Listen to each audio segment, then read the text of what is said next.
ఒకసారి చేతుల స్క్రీన్ చెప్పి గాడ్ బ్లెస్ యు ఆల్ అని చెప్పండి. God bless you all. మీకు సమాధానము నెమ్మది కలుగును గాక. ఆమేన్. వాక్యంలో నుండి కొన్ని విషయాలు ధ్యానం చేసుకుందాం. ప్రభు రాకడలో ఎవరు ఎత్తబడతారు అనే విషయాన్ని ధ్యానం చేసుకుందాం. రాసుకునండి.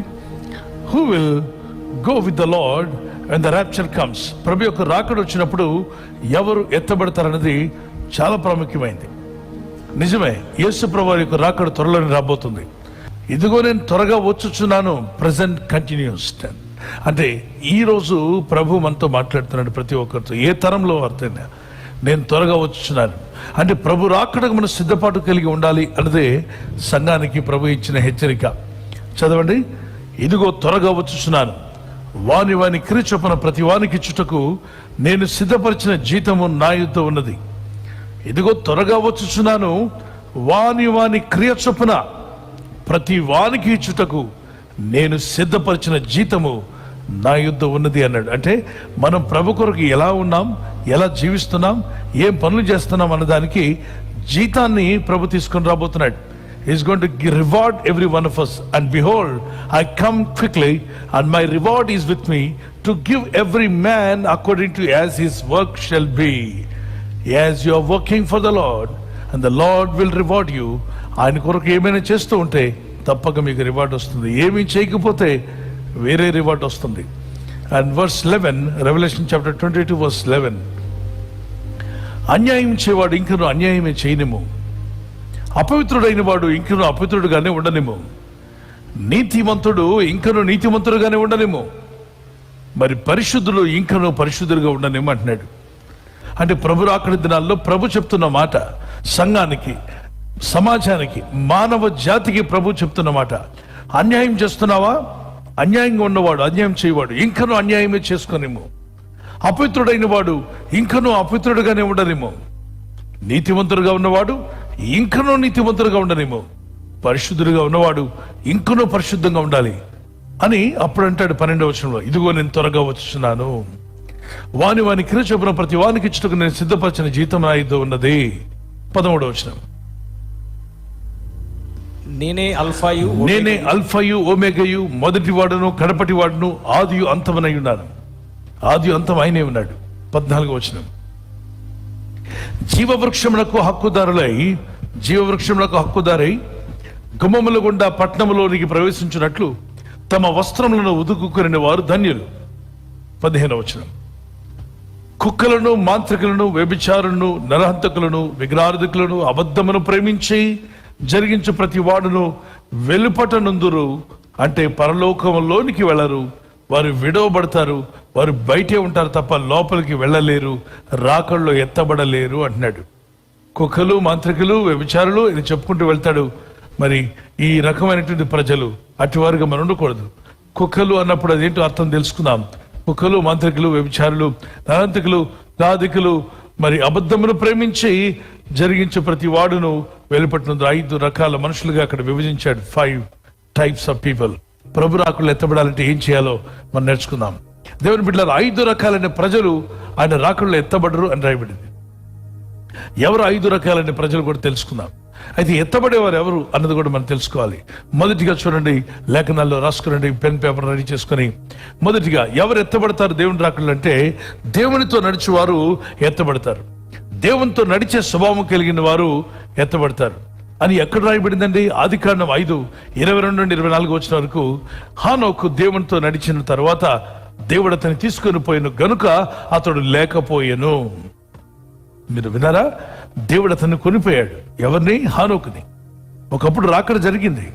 ఆ రాకడ ఎలా జరిగిందంటే హానోక్ అనే భక్తుడు కొనిపోబడ్డాడు, ప్రభు సన్నిధికి కొనిపోబడ్డాడు. దేవుడు అతన్ని అలా ఉన్నపాటం ఉల్లంపలంగా తీసుకువెళ్ళిపోయాడు. అంటే రాకడ జరిగిందా? ఎస్.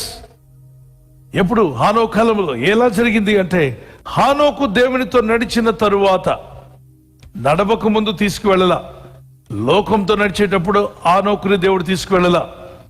పాపముతో, లోకముతో, వ్యర్థమైన వాటితో నడిచినప్పుడు హానోకు ఎత్తబడలేదు.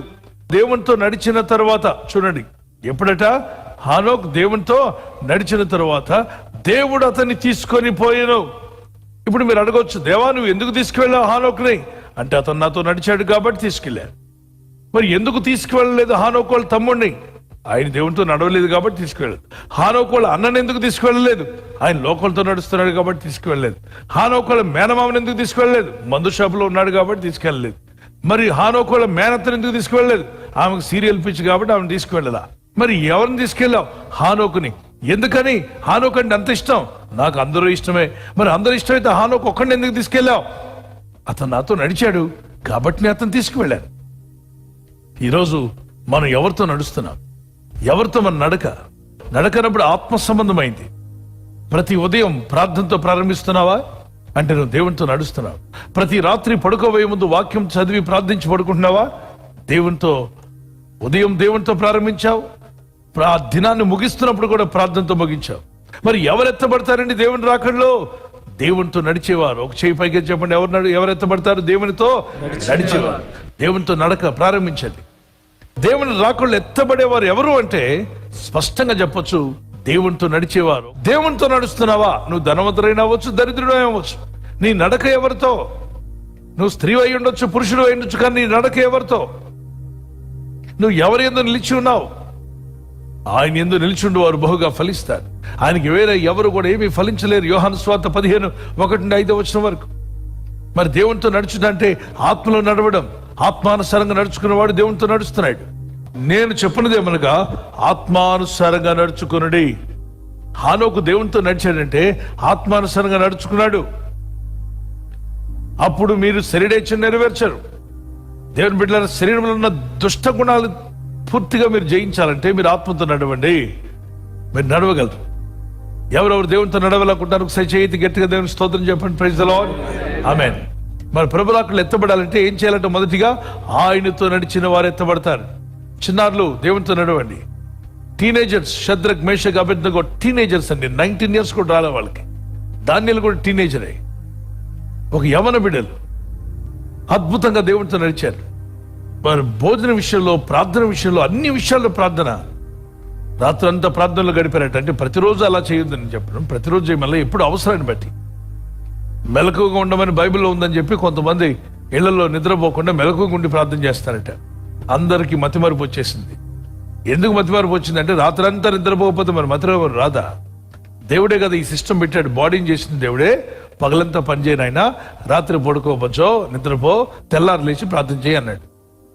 ఈ బాడీని చేసిన దేవుడే చెప్పాడు దీనికి రాత్రి రెస్ట్ కావాలి, పగలు పని కావాలి. మనలో చాలా మంది గుడ్ల గోబుల్లాగా గబ్బిలాలు రాత్రి తిరుగుతున్నట్టు రాత్రి 3 అయినా 4 అయినా నిద్రే పోరు. కరెక్టే వాళ్ళకి నిద్ర ఎప్పుడు వస్తుంది తెలుసా? మనమంతా లేచి ప్రార్థన చేసే టైంలో వాళ్ళకి అప్పుడే నిద్ర. అప్పుడు దాకా నిద్రపోరు. మనమంతా ప్రార్థిస్తుంటే వాళ్ళు ముసుగుదని పడుకుంటారు. తెల్లవారి 4 తర్వాత వచ్చే నిద్ర పిచ్చి నిద్ర. పిచ్చి కలలు, అంత శ్రేష్టమైన నిద్ర రాదు. డిస్టర్బ్డ్ స్లీప్, రకరకాల కలతతో కూడిన నిద్ర. కనుకనే మీరు మంచిగా నిద్రపోయే టైం ఉంటుంది. 10 గంటల నుండి 5, 4 గంటల వరకు మీరు చక్కగా ప్రార్థన చేసుకుని పడుకోవచ్చు. ఆలోచించండి. మీరు ప్రయత్నం చేస్తే సఫలమవుతారు. ఈ రోజు నుండి నిద్ర నిర్లక్ష్యం చేయకండి. బాడీకి నిద్ర కావాలి. మెలకుగా ఉండి ప్రార్థన చేయమనుంది కదా. మెలకు అంటే వాక్య మెలకు. వాక్యానుసారంగా ఉన్నవాడు మెలకుగా ఉన్నట్టే. వాక్యానుసారంగా ఉండి నువ్వు నిద్రపోతున్నా ప్రభు రాకడలో ఎత్తబడతావు. నువ్వు వాక్యానుసారంగా ఉన్నావు. ఉదయకాల ప్రార్థన, సాయంకాల ప్రార్థనలో కాకుండా వాక్యాన్ని ధ్యానించి అందరు శత్రువులందరినీ క్షమించి ప్రభు రాకడలో కడగబడి మీరు నిద్రలో ఉన్నారనుకోండి, గాఢ నిద్రలో ఉన్నారనుకుందాం. 1 గంటకు అర్ధరాత్రి ప్రభు రాకడ వచ్చింది, ఉన్న పలంగా మీరు ఎత్తబడతారు.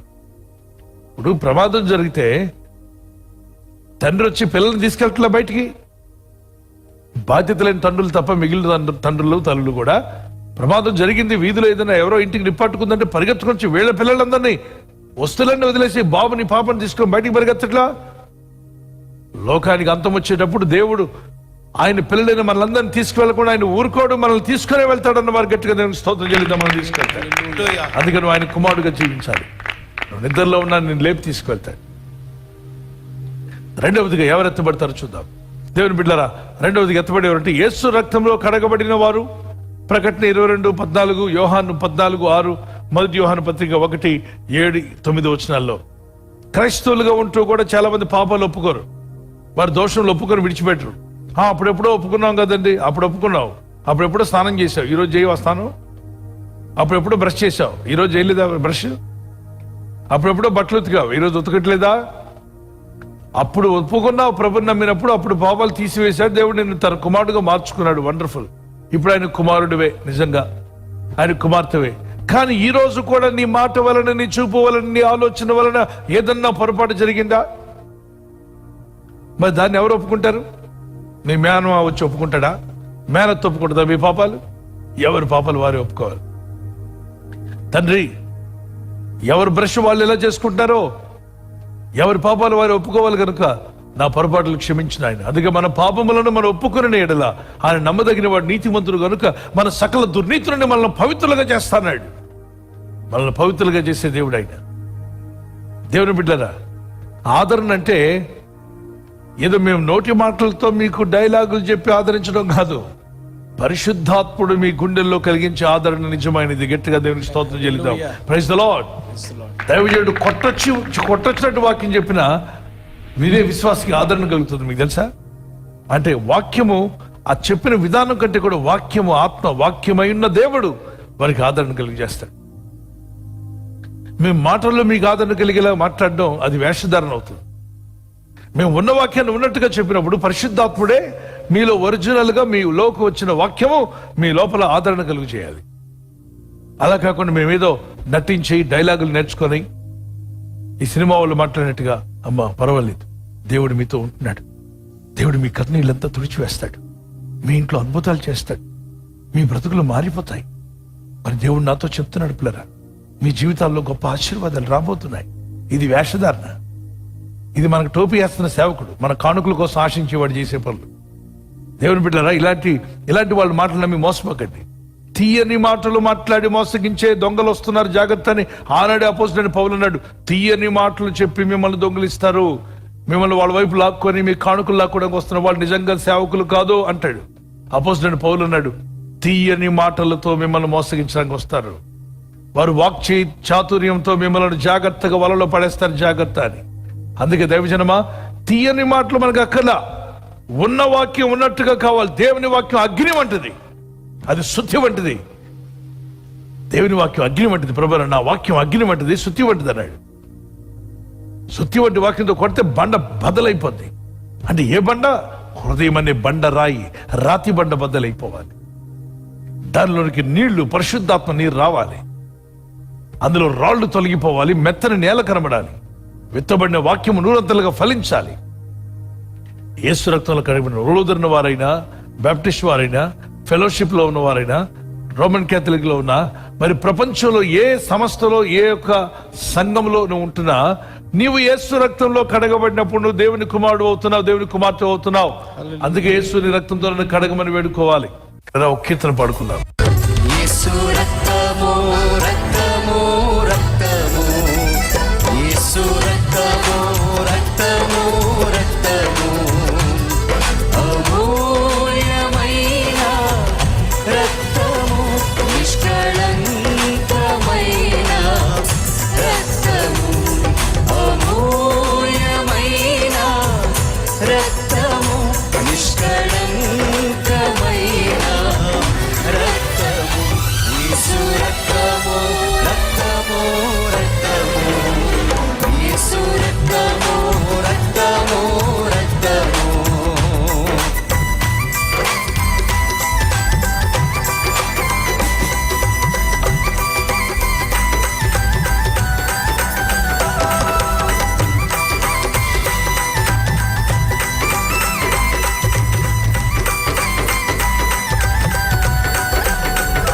ప్రతి ఘోర పాపమును కడుగును మన యేసయ్యా రక్తము, ప్రతి ఘోర పాపమును కడుగును మన యేసయ్యా రక్తము, మన శిక్షను తొలగించెను, సంహారమునే తప్పించెను, మన శిక్షను తొలగించెను, సంహారమునే తప్పించెను, యేసు రక్తము రక్తము రక్తము, యేసు రక్తము రక్తము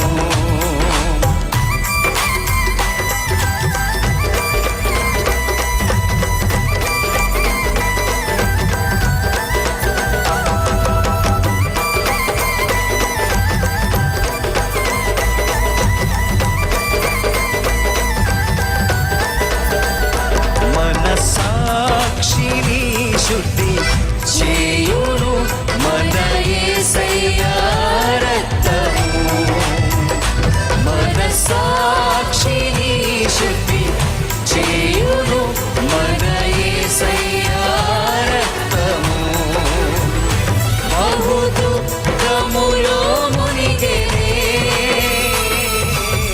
చెమట రక్తముగా మారెనే బహు దుఃఖములో మునిగెనే చెమట రక్తముగా మారెనే యేసు రక్తము రక్తము రక్తము యేసు రక్తము రక్తము రక్తము కడగబడిన వారుగా ఉండాలి. అందుకే తమ వస్త్రములను ఉతుక్కుని వారు ధన్యులు, వారు ఎత్తబడతారని ఉంది.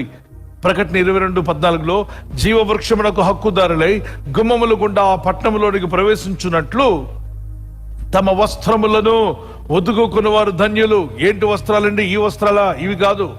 ఈ వాషింగ్ మిషన్ లో పడేసినా, మీరు ఇంటి దగ్గర ఉతికినా ఇందులో మురిగిపోతుంది. మరి ఏ వస్త్రాలు సార్? ఏ వస్త్రాలు కడుక్కోవాలి? సేవకుడా, దైవజనుడా చెప్పమంటే మన ఆత్మ అనే వస్త్రము, ఆత్మ అనే వస్త్రాన్ని ఉదకాలి. దేంతో తెలుసా? వాక్యంతో ఉదకాలి. యేసు రక్తంతో ఉతకబడాలి. మనం పట్టణంలోనికి అనగా పరలోకంలోనికి తమ వస్త్రం ప్రవేశించున్నట్లు, పరలోక పట్టణంలోకి ప్రవేశించున్నట్లు తమ వస్త్రములను ఉతుకుకుని వారు ధన్యులు. అలా ఉతుక్కోకుండా ఉంటే విడవబడతారు. ఉదక స్నానం చేయబలంటే వాక్యంతో ఉదక స్నానము. నువ్వు శరీరాన్ని రోజుకు 3 మారు కడిగి స్నానం చేసినా నువ్వు ఎత్తబడవు పరలోక రాజ్యంలో. అదేంటంటే అలా అంటారు? 3 సార్లు స్నానం చేస్తే కడిగింది నువ్వు శరీరాన్నే కదా. పరలోకం వెళ్ళాలంటే ఈ శరీరం వెళ్ళదు, ఆత్మ వెళ్తుంది. ఈ శరీరం శుభ్రంగా ఉంటున్న వాళ్ళు వెళ్తారంటే మనం అంతా వెళ్ళాం. శుభ్రంగా ఉండే వాళ్ళు కొందరు ఉంటారు. కడిగిన పాత్రని గడుగుతుంటారు రోజంతా. చేతులు కడిగిన మళ్ళీ గడుగుతుంటారు. మొహం కడిగిన మళ్ళీ గడుగుతుంటారు. 2-3 సార్లు గడుగుతుంటారు. స్నానం చేస్తూనే ఉంటారు రోజంతా కూడా. తడి బట్టలతో కార్యక్రమ ప్రదక్షిణలు చేస్తుంటారు. వాళ్ళు వెళ్తారు. కానీ దేవుడు ఈ శరీరాన్ని కడిగిన వాడని చెప్పలేదు. ఇది భౌతికమైన శరీరము, దీన్ని నీట్గా పెట్టుకుంటే మనకు ఆరోగ్యంగా ఉంటుంది. ఇది 100 ఏళ్ళు ఉండాలి కాబట్టి దీనికి స్నానము, మరి బ్రష్, ఆరోగ్యకరమైన విషయాలు పాటించడం, మంచి ఆహారం తీసుకోవడం, మంచి నిద్ర, వ్యాయామం చేయడం, ఇవన్నీ కూడా శరీరానికి అవసరమైనవి. కానీ ఆత్మ కడగబడాలి. ఇది ఎవరు పట్టించుకోవట్లా. మీ ఆత్మ ఉతకబడని ఎడల, మీ ఆత్మ కడగబడని ఎడల ఎత్తబడరు. కనుక ఏ సంఘానికి చెందిన, ఏ ఫెలోషిప్ లో ఉన్నా, ప్రపంచంలో నువ్వు ఎక్కడున్నా నువ్వు దేవుని బిడ్డగా ఉండాలి. ఆయన రాకుండా ఎత్తబడాలంటే రక్తంలో కడగబడాలి. ఏ రక్తం అది? యేసు రక్తం. 1 యోహాను 1:7, ప్రకటన 1:5, ఎఫెసీ పత్రిక 1:7, యెషయా గ్రంథం 1:18-19 నా ఎందుకు రండి, మీ పాపములు ఎర్రగా ఉన్నా వాటిని హిమ వలె తెల్లగా, మంచు వలె మార్చేస్తా అంటాడు. అంటే అంత పవిత్రంగా మారుస్తా అంటున్నాడు. అది యేసు రక్తం వల్లే వీలవు. ప్రతి పాప యొక్క దోషమును తొలగించగల శక్తివంతమైంది యేసు ప్రభువు యొక్క పరిశుద్ధ నిర్మలమైన రక్తం. అమూల్యమైన యేసు రక్తంలో మనం కడగబడ్డాం. 3:19 మొదటి పేతురు 3:19 ఆయన అమూల్యమైన రక్తం ఇచ్చి మనల్ని కొన్నాడు. 1 కొరింథీ 6:18-19 మనము ఆయన రక్తం వల్ల కొనబడిన వారం. మనం కొనబడ్డాం. మన దేహం దేవుని ఆత్మకాలయమైనది కనుక మొదటిగా ఆయనతో నడిచిన వారు ఎత్తబడతారండి. రెండవదిగా యేసు రక్తంలో కడగబడ్డవారు. మూడవదిగా రాసుకునండి, యేసు రాకళ్ళు ఎవరు ఎత్తబడతారంటే బుద్ధి కలిగిన కన్యకలు అన్నాడు. బుద్ధి కలిగి జీవించేవారు. బుద్ధి వాక్యమును అనుసరించి నడిచినప్పుడు కలుగుతుంది.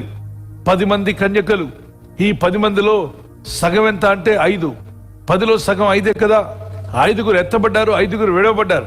అంటే క్రైస్తవ సమాజంలో ఎన్నో కోట్ల మంది ఉంటే సగం మంది విడవబడతారు, సగం మంది ఎత్తబడతారంటే అవుననే చెప్పాలి ఈ వాక్యాన్ని బట్టి. అంటే క్రైస్తవుల్లో సంఘంలో 1000 మంది ఉన్నా, 2000 మంది ఉన్నా సగం మంది ఎత్తబడతారా? ఎస్ అనే చెప్పాలి. ఎందుకని మిగిలిన వారు విడవబడతారంటే ఇదిగో ఇదే కారణం. ఏంటా కారణం అంటే మత్తయి సువార్త 25:1-13 వరకు బుద్ధి గల కన్యకులు, బుద్ధి లేని కన్యకులు అందరూ పెళ్లి కుమారుని ఎదుర్కోవడానికి బయలుదేరారు. పెళ్లి కుమారుడు అనగా యేసుక్రీస్తు ప్రభు. కన్యకులు అనగా పవిత్రులు, పరిశుద్ధులు, పాపము లేని వారు. అంటే ఎవరు? అన్ని సంఘాలు వారు. యేసు రక్తంలో కడగబడిన విశ్వాసులందరూ కూడా. యేసుక్రీస్తు రక్తంలో కడగబడినప్పుడు మనం పరిశుద్ధులమయ్యాం. వాక్యమును బట్టి పరిశుద్ధులమయ్యాం. యేసు నమ్ముట వల్ల పరిశుద్ధులమయ్యాం. ఇప్పుడు ఈ పరిశుద్ధత కలిగిన మనమంతా కూడా, అంటే ప్రపంచంలో ప్రతి సంఘము కూడా యేసు రాకడ కోసం ఎదురు చూస్తుంది. యేసే రాకడ రాబోతుందని. అయితే ఎత్తబడరు, అందరూ ఎత్తబడరు. ఎవరు ఎత్తబడతారంటే సగం మంది ఎత్తబడతారు. ఆ ఎత్తబడే సగం మందిలో మీ ఇల్లు ఉండాలి, మీ కుటుంబం ఉండాలనే వారు చేతి గట్టిగా దేవునికి స్తోత్రం చెప్పండి. అందుకే ఈ వాక్యం, ఎత్తబడే వారిలో మేము ఉండాలి అంటే ఈ వాక్యం మీరు వినాలి. విడవబడే వారిలో చాలా మంది ఉంటారు, వారిలో ఉండొద్దు. 10 మంది అన్నాడు. 10 మంది పెళ్లి కుమారుడు అనగా యేసు ప్రభు వారు. పరిశుద్ధులు, కన్యకులను పరిశుద్ధులు, యేసు రక్తంలో కడగబడిన విశ్వాసులందరూ ఎదురు చూస్తున్నారు. 10 అన్నప్పుడు మరి ప్రభు యొక్క రాజ్యంలో ఉన్న దేవుని పిల్లలందరూ కూడా వెళ్తూ ఉండగా ఆలస్యమైంది పెళ్లి కుమారుడు రావడం. అయితే వీళ్ళందరి దగ్గర దివిటీలు ఉన్నాయి. చూడండి, దివిటీలు ఉన్నాయి వారి దగ్గర. ఈ దివిటీల్లో అందరికీ ఉన్నాయి. 10 మంది కన్యకుల దగ్గర దివిటీలు ఉన్నాయి. దీపాలు వెలుగుతున్నాయి. దివిటీ అనగా దేవుని వాక్యం. అందరిలో యేసు ప్రభు వారి వాక్యం ఉంది. అన్ని సంఘాల్లో వాక్యం ప్రకటించబడుతుంది. అందరి విశ్వాసులకి బైబిల్ ఉంది. దివిటీల్లో వాక్యం ఉంది. వాక్యం అనే దివిటీ, రైట్. రక్షణ అనే దివిటీ, రక్షణ అనే వెలుగు కలిగి ఉన్నారు అందరూ. ఆల్మోస్ట్ యేసుని నమ్ముకున్న వారందరిలో రక్షణ ఉంది, రైట్. మీరందరూ యేసుని ఎదుర్కోవడానికి వెళ్తున్నారు, బాగుంది. సిద్ధులలో నూనె కలిగి ఉన్నారు. అయితే బుద్ధి లేని కన్యకలకి బుద్ధి గల కన్యకలకు ఉన్న చిన్న తేడా ఏంటంటే, బుద్ధి లేని కన్యకలు సిద్ధులలో నూనె ఎక్కువ సిద్ధపరచుకోలేదు. కొద్దిగా నూనెతో అడ్జస్ట్ అయ్యారు. ఎక్కువ నూనె ఉన్నా తీసుకోవడానికి అప్పుడే మాకు అవసరం లేదు, ఎందుకంటే అంత నూనె, చిన్న నూనె సరిపోతుంది అని కొద్దిగా నూనె తీసుకొని వారి తెలివితేటలతో క్రైస్తవ జీవితం జీవిస్తున్నారు. సిద్ధి అనగా మన హృదయం, మన ఆత్మ, మన శరీరము, మన యొక్క ఆత్మ, ఈ యొక్క దేహం అని చెప్పచ్చు. సిద్ధులలో నూనె అనగా పరిశుద్ధాత్మ. నూనె పరిశుద్ధాత్మకు సదృశ్యం. అంటే ఆత్మ అనుభవం తక్కువ. ఎవరైతే సిద్ధుల్లో తక్కువ నూనె అన్నారే, వారు ఆత్మ మీద ఆధారపడిన దానికన్నా కూడా వాళ్ళ సొంత బుర్ర మీద ఎక్కువ ఆధారపడతారు. వాళ్ళ ప్రసంగాలు, వాళ్ళ మాటలు, వాళ్ళ సంఘాలు నడిపించడము, విశ్వాస జీవితం అంతా కూడా వాక్యాన్ని బేస్ చేసుకోకుండా వాళ్ళకున్న తెలివితేటలు కూడా అతికి ఈ రెండింటితో నడుస్తుంటారు క్రైస్తవ జీవితం.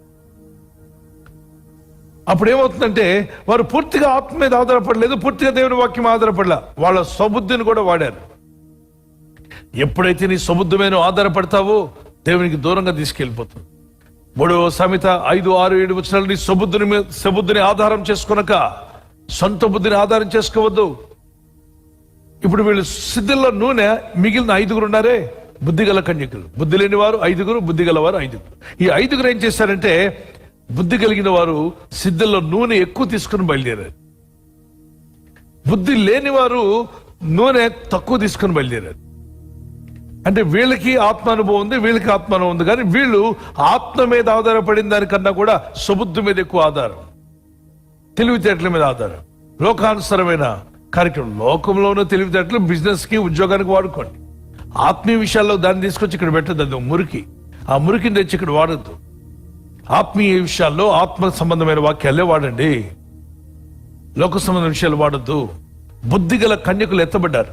మనం బుద్ధిగల కన్యకులుగా ఉందాం. ప్రభు రాకుల్లో ఎత్తబడదాం, ఆత్మీయంగా సిద్ధపడదాం. ఆయన రాకులు సిద్ధపడాలంటే 10 మందిలో 5 బుద్ధి గలవారట, 5 బుద్ధి లేనివారు.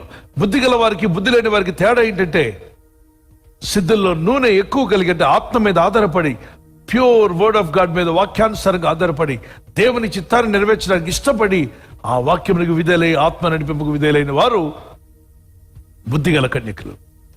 వారిలో రక్షణ వెలుగు, వారిలో వాక్యము వెలుగు ఆరిపోలేదు. యేసు రాకడ వరకు అది ప్రకాశిస్తూనే ఉంది. ఈ పక్కన బుద్ధి లేని కన్యకులు అంటే వీరు కూడా పరిశుద్ధులే, వీరు కూడా మార్చబడిన వారే, వీరు కూడా రక్షణ పొందిన వారే, వీరి దగ్గర వాక్యపు వెలుగు ఉంది, వీరు రక్షణ వెలుగులో, వాక్య వెలుగులో ఉన్నవారే. కానీ మీరు చూస్తారు స్క్రీన్లో, మీరు విడవబడ్డారు. ఎందుకు విడవబడ్డారంటే సుబుద్ధిని వాడారు, ఆత్మీయంగా సిద్ధపడినవారు. ప్రభు రాకడ రాగానే పాస్టర్ గారు వెళ్ళిపోతారు. అది కూడా ఆత్మలన్నీ ట్రాన్స్ఫార్మ్ అయ్యి రూపాంతరం చెంది వెళ్ళిపోతున్నాయి ఆత్మలు. అందరూ వెళ్ళిపోయారు, కొందరు విడవబడ్డారు. కొందరు విడవబడ్డారు పిల్లరా. ఇవి వెతుక్కుంటుంది, మా నాన్నేది, మా అమ్మేది, మా పాస్టర్ గారు ఇది, అయ్యో మా ఫ్రెండ్ వెళ్ళిపోయాడు, అందరూ వెళ్ళిపోయారు, నేను మాత్రం విడవబడ్డానే అని దుఃఖపడుతున్నారు. ఆ యవనస్తుడు ఏడుస్తున్నాడు, అయ్యో దేవా నేను విడవబడ్డాను, ఇటువంటి రాకడ వస్తాను విన్నాను కానీ నేను సిద్ధపడలేదు. నేను మాయ వేషం ధరించుకున్నాను, బయటికి భక్తుడిని, లోపల మాత్రం మన మనసు మారలేదు. బయటికి జాజ్ వాయిస్తున్నాను, ప్యాడ్స్ వాయిస్తున్నాను. ఇప్పుడు వాయించవచ్చు ప్యాడ్స్, ఒకటే ప్యాడ్స్ వాయించవచ్చు. అయ్యా బయటికి నేను కీబోర్డ్ వాయించేవాడిని, కానీ లోపల నేను మారలేదు నాయన. మంచి పాటగాడిని, పాటలైతే పాడాను కానీ ప్రవర్తన మార్చుకోలేదు. కుమార్తె, తల్లి నా మాట వినవే, దేవుడిని మంచి చదువులు ఇస్తాడు, ఉండు, ఎక్కడికి వెళ్ళకు, ఫ్రెండ్స్తో తిరగొద్దు, ఇగో బైబిల్ తీసుకోమ్మా చదువురా, నీ కొత్త బైబిల్ కొనిచ్చాను తల్లి, ఇది చదివితే నీ బ్రతుకు బాగుంటుంది, నీ జీవితం బాగుంటుంది, నీ భవిష్యత్తు బాగుంటుంది, నీ వివాహం కూడా దేవుడు ఘనంగా జరిగిస్తాడు. ఇలాగ ఫ్రెండ్స్ వెంట తిరగమ్మా, నీ క్యారెక్టర్ పాడైపోద్ది, నీ బిహేవియర్ పాడైపోద్ది, నేను చేసుకునే వాళ్ళు సరైన వాళ్ళు రారు, నీ జీవితం అలరపాలు అయిపోద్ది, దయచేసి నా మాట విను తల్లి, ఈ వాక్యం చదవే తల్లి అని చెప్తే, నాకొద్దు నాకొద్దు నాకొద్దు, నాకు బాయ్ ఫ్రెండ్ కావాలి, లోకం కావాలి, నాకు ఈ బైబిల్ వద్దు, నాకు దేవుడు వద్దు. జీవితం అంటే ఎప్పుడు ఆ యవనం ఉండగలవా? యవనము, అందము, చందము అన్ని కూడా పాడి ఒకరోజు అన్ని గతించిపోతాయి, కానీ దేవుని వాక్యం ఎన్నడూ గతించిపోదు. దాన్ని విడిచిపెట్టింది, తోసివేసిన తర్వాత ప్రభు రాకడ రానే వస్తుంది. ఒక రోజున ఆ దేవుని గుండె బాదుకొని ఏడుస్తారట స్త్రీలు, అయ్యో మేము దేవుని మార్గాన్ని ఎంచుకోలేదు, లోక మార్గాన్ని, పాప మార్గాన్ని, స్నేహితుల మార్గాన్ని ఎంచుకున్నాం, కానీ దేవుని వెలుగును పోగొట్టుకున్నామే అని గుండె బాదుకొని ఏడుస్తారు, తలలు కొట్టుకొని ఏడుస్తారు. అప్పుడు వారికి రక్షణ ఉండదు. మా ఇంటి వాళ్ళందరూ వెళ్ళిపోయారు, దేవుడు డాక్టర్ అందరూ మోకరిస్తారు. వినండి ఒకసారి, ప్రతి ఒక్కడు మోకరిస్తాడు. ఆ దినము గజగజ వణుకుతారు ప్రపంచం అంతా. దేవుడు లేడని చెప్పినాడు, యేసు ప్రభుని ఎగతాళి చేసినాడు, బైబిల్ చెప్పినాడు కూడా మోకరిల్లుతాడు. ఎందుకు? సూర్యుడు చీకటిగా మారి చంద్రుడు రక్తవర్ణంగా మారిపోతూ గ్రహాలు పడిపోతూ ఉంటే కరోనా వైరస్కే భయపడి వణికిపోయిన మానవ జాతి ఇక సూర్యుడు చీకటిగా చంద్రుడు రక్తవర్ణంగా మారి ప్రపంచం అంతా గందరగోళంగా మారినప్పుడు మనుషులు ప్రతి ఒక్కడు కూడా వంగిపోతాడు దేవుని ముందు. అందుకే అన్నాడు, ప్రతి నాలుక యేసు ప్రభు అని ఒప్పుకొను, ప్రతి మోకాలు వంగను అని వాక్యం సెలవిస్తుంది. ప్రతి మోకాలు వంగే రోజు రాబోతుంది. అప్పుడు వంగి ప్రయోజనం లేదు. వంగాల్సిన మోకాళ్ళు ఇప్పుడే వంగాలి. రాకడ వచ్చాక, ప్రభు బిడ్డలు వెళ్ళిపోయాక చాలా మంది మోకరిల్లుతారు, నైనాలను క్షమించమని. ఉపయోగం ఉండదు దైవజనమా, ఉపయోగం ఉండదు. ఇప్పుడే మోకరించాలి, ఇప్పుడే మారు మనసు పొందాలి. అప్పుడు భయంతో మోకరించావు, ఇప్పుడు భక్తితో మోకరిస్తున్నావు. అప్పుడు వాతావరణానికి భయపడి మోకరించావు, ఇప్పుడు అన్ని బాగున్నా మోకరిస్తున్నావు. అప్పుడు ఏదో విపత్తు వచ్చేస్తుందని భయంతో, ప్రాణభయంతో ప్రార్థిస్తావు. అది కరెక్ట్ కాదు. ఏమీ రాకముందే దేవుని సన్నిధిలో మొరపెట్టి, నాయనా మమ్మల్ని శోధనలోకి తెగ దుష్టుని తప్పించమని ఉదయం సాయంకాలంతో ప్రార్థన. చూడండి, పైన పెద్ద పిడుగులు లాంటివి పడతాయి. వడగళ్ళు 50 మణుగులు బరువు అంటే సిమెంట్ బస్తా అంత బరువైన వచ్చి పడతాయి. మీ కారు ఎక్కడ ఉంటుంది, మీ ప్రయాణం ఎలా ఉంటుంది? ఒకసారి మీరు ఆలోచన చేస్తే పైనుండి పడే పిడుగులు ఒక్కొక్కటి 50 మణుగుల బరువట. అంటే సిమెంట్ బస్తా అంత బరువైనవి అంత హఠాత్తుగా వచ్చి భవనాలు, కార్ల మీద పడిపోతూ ఉంటాయి. ఆత్మపూర్లు అవుదాం, ఆత్మానుసారంగా నడుచుకుందాం. ఎఫెసీ 5:18-19 ఆత్మపూర్లు అవ్వండి. ఎఫెసీ 6:18 ఆత్మానుసారంగా ప్రార్థన చేయండి. యూదా పత్రిక 1:20-22 వచనాల్లో పరిశుద్ధాత్మలో ప్రార్థన చేయండి. 1 కొరింథీ 14:2 1 కొరింథీ 14:18 ఆత్మలో ప్రార్థన చేయడం నేర్చుకోండి. 1 కొరింథీ 14:14 కూడా నేను ఆత్మలో ప్రార్థిస్తాను, మనసులో కూడా ప్రార్థిస్తాను అంటాడు. యేసు ప్రభువారు ఈ భూమి మీద ఉన్నప్పుడు ఆత్మ పూర్ణులు అయ్యాడు. మీ అందరిలో ఆత్మ ఉంది, కానీ ఆత్మ మీద డిపెండ్ అవ్వండి. యోహాను సువార్త 3:33-34 ఆయనకు కొలత లేనంత ఆత్మ ఉండేదట ప్రభు ఈ భూమి మీద ఉన్నప్పుడు. మన కనీసం ఆత్మ నింపుదల మనం కలిగి ఉండాలి. దేవుని బిడ్డలారా, దేవుడు ఇస్తాడు మీకు. లూకా సువార్త 4:17-18 ఆత్మపూర్ణుడై ఆయన బయలుదేరాడు. వాక్యానుసారంగా జీవితం. ఎస్ ప్రభా, నీ రాకుండా ఎత్తబడేవారు వారే గనుక నేను కూడా ఆ విధంగా ఉండాలని ఇష్టపడుతున్నాను అన్నవారు మీ చేతిని పైకెత్తండి. Shall we pray? Look unto God, close our eyes and pray. Father, we thank you for your grace, Lord. ప్రభువా, నీ కృపను బట్టి నీకు స్తోత్రం చెల్లిస్తున్నాను. Everyone open your mouth and pray. ప్రతి ఒక్కరు నోరు తెరిచి బిగ్గరగా ప్రార్థన I చేద్దాం. see the power of God is working all of us. ప్రతి ఒక్కరిపై దేవుని పరిశుద్ధాత్మ శక్తి పనిచేయడం The presence of God is working upon every house, upon every room. The presence of God, the Spirit of God is working. దేవుని ప్రసన్నత ప్రతి కుటుంబంలో ప్రతి వ్యక్తిపై పనిచేయడం నేను చూస్తున్నాను. Everyone pray, my brothers. ప్రతి ఒక్కరు ప్రార్థన చేద్దాం సహోదరుడా, Yes, సహోదరి. you must go to be with the Lord. మనమందరం కూడా దేవుని యొద్దకు One day we need to go to be with the Lord. ప్రతి ఒక్కరం కూడా ఒక రోజున దేవుని సన్నిధికి చేరబోతున్నాం. We need to leave this world one day. మనమందరం కూడా ఒక రోజున ఈ ప్రపంచాన్ని విడబోతున్నాం. The Lord will come and take his church, his children your family and our families, all our children, we all will go to be with the Lord in heaven. ఒకనొక రోజున మనం అందరం కూడా ఈ ప్రపంచాన్ని వీడి మన కుటుంబాన్ని వీడి అందరం కూడా దేవుని సన్నిధిని మనం చేరబోతున్నాం. Let us change ourselves and look unto God. మన యొక్క ప్రవర్తన మనం స్థిరపరచుకొని Let's దేవుని fix our eyes on Jesus. యేసు వైపు మనం చూద్దాం. Not upon the worldly things, not upon the worldly types of the words, but upon the word of God, upon the Spirit of God. ఇహలోకపు మాలిన్యం, ఇహలోకపు కార్యాలు కాకుండా దేవుని వాక్యం మీద దేవుని వైపు చూస్తూ మనం సాగుదాం. Father, help us, everyone, to come out of their life into all the filthy things of the world. Teach them how to avoid lust of flesh, pride of life, and how to walk with the Holy Spirit. Teach all of us, Master. ప్రతి ఒక్కరు కూడా ప్రభా ఇహలోకపు మాలిన్యం విడిచిపెట్టి నీ వైపుకు నడుచుచు శరీరాశ, నేత్రాశ, జీవపు డంబం అనేటువంటి వాటిని విడిచిపెట్టి నీతో నడిచే సహవాసం దయచేయండి. Bless every young man, young woman, bless their future, Master. ప్రతి ఒక్క యవ్వన స్త్రీని, యవ్వన పురుషుణ్ణి వారి భవిష్యత్తును దీవించమని Let అడుగుతున్నాను. everyone repent and walk with you, Jesus. ప్రతి ఒక్కరు పశ్చాత్తాపడి నీతో నడిచే కృప దయచేయమని If there is any mistake in their life, teach them how to depend on the blood of Jesus, to be washed by the blood of Jesus. ప్రభువా వారి జీవితంలో ఏ తప్పిదములు చేసినా నీ పరిశుద్ధ రక్తంలో కడిగి నీ పరిశుద్ధ రక్తం మీద ఆధారపడి జీవించే కృప దయచేయండి. Everybody pray, Lord, wash me with your blood, O God. ప్రతి ఒక్కరు ప్రార్థన చేద్దాం. యేసయ్య నీ రక్తంలో నన్ను కడుగుమని. Cleanse me, Jesus. ప్రభువా నన్ను శుద్ధీకరించు. Prepare me for rapture. ప్రభువా నీ రాకడకు మమ్మల్ని సిద్ధపరచు. Prepare my family for the rapture. ప్రభువా మా కుటుంబాన్ని రాకడకు సిద్ధపరచు. As Enoch walked with God, let me walk with you.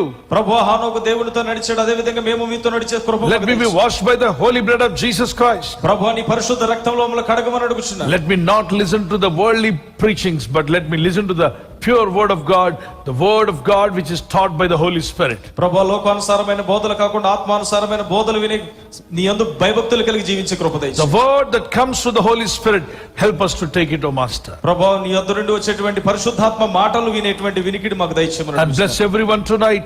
Lord, give us a sound sleep immediately to go to bed and to sleep, to take rest and to wake up early in the morning. Wake up all of us in the early in the morning so that we may pray and spend time in your prayer. ప్రభువా ప్రతి ఒక్కరు కూడా ఈ రాత్రికాల సమయంలో సుఖమైన నిద్ర దయచేయండి. వేకునే పెందల కడని లేచి నీ సన్నిధిని వెదికేటువంటి భాగ్యమును దయచేయమని Teach అడుగుతున్నాను. us to spend time in prayer. ప్రభువా ప్రతి ఒక్కరు సమయాన్ని నీ సన్నిధిలో గడుపుటకు సహాయం Give us a heart to do work of God, to support the work of God, to give offerings, to give our heart for the work of God, to build the kingdom of God in our lives, Lord. దేవుని పనికి, దేవుని సేవకు, దేవుని సువార్త పరిచర్యకు, దేవుని రాజ్యము కట్టుటకు ఇవ్వగలిగినటువంటి హృదయాన్ని ప్రతి ఒక్కరు మీరు దయచేయమని అడుగుతున్నాను. When we are alive only we can do it, Lord. When we are on this earth, yes, Lord, when you strengthen our hands, teach us, give us a mind to do work of God, to support the work of God. As long as we live on earth, let me to continue to do and support the work of God. ప్రభువా మేము బ్రతికున్నామంటే, ఈ భూలోకం మీద మేము జీవించి ఉన్నామంటే నీ కృప అని ప్రతి ఒక్కరు గుర్తిరిగి దేవుని సేవకు, దేవుని సువార్త పరిచర్యకు ఇవ్వగలిగే మనసును ప్రతి ఒక్కరు దయచేయమని అడుగుతున్నాను. And as they give their heart to Jesus, Lord, cleanse them and fill them with the Holy Spirit. ప్రతి ఒక్కరు ప్రభువా వారి హృదయాన్ని అప్పగించుకొనిచుండగా పరిశుద్ధ రక్తముతో వారిని కడగమని శుద్ధీకరించమని అడుగుతున్నాను. Everybody, those who are suffering with any kind of virus, any kind of fever, sickness, keep on hand over there. I'm going to pray for you now. ఎవరైనా అనారోగ్య సమస్య చేత బాధపడుతున్నట్లయితే ఆ ప్రాంతంలో మీ ఒక చేతిని ఉంచి ఒక చేయి ప్రభు వైపు ఎత్తి Master, I pray for your people, those who are crying and weeping because of coronavirus, because of somebody in the house was affected with the positive cases. Lord Jesus, heal them, Master. Let healing come in Jesus' name. ఇట్టి వారికి స్వస్థత వచ్చును గాక. Amen. వ్యాధి రోగములతో బాధపడుతున్న వారు, corona virus తో, fever తో, అయినా కాఫింగ్ కంటిన్యూగా దగ్గుతో బాధపడుతున్నారు, థ్రోట్ ఇన్ఫెక్షన్, లంగ్ ఇన్ఫెక్షన్ తో, కిడ్నీలో ఉన్నటువంటి ఇబ్బంది, kidney problem, heart problem, liver problem తో బాధపడుతున్న వారు, తల నుండి అరికాల వరకు ఏ వ్యాధి రోగ బలహీనత వారిని బాధిస్తున్నా వారికి అట్టి వ్యాధి రోగం నుండి విడుదల దయచేయండి ఆయన. స్వస్థత వారికి దయచేయండి. నిన్ను స్వస్థపరిచి యెహోవాను నేనే అన్నావు. నీ కనికరం చొప్పున నీ ప్రజలకు యేసు నామములో స్వస్థత కలుగును గాక. Receive your healing in Jesus name. Receive your miracle for the glory of God. ప్రభు కనికరం చొప్పున మీ జీవితంలో ఒక లైఫ్ చేంజింగ్ మిరకల్ దేవుడు జరిగించును గాక. స్వస్థత మీకు చేకూరును గాక. సమాధానం మీకు కలుగును గాక. శరీరంలో ఉన్నటువంటి వైరస్ అంతా తొలగిపోయి పాజిటివ్ కేసు నెగటివ్ గా మారి, అలాగే దేవుని బిడ్డలందరూ కూడా ఆరోగ్యవంతులుగా ఉండి యేసయ్య రాకడకు బహు ధైర్యంగా సిద్ధపడే కృపనిచ్చి మహిమ పొందమని క్రీస్తు యేసు నామములో అడుగుచున్నాను నా పరలోకపు తండ్రి. Amen. Amen. God bless you దైవజనమా.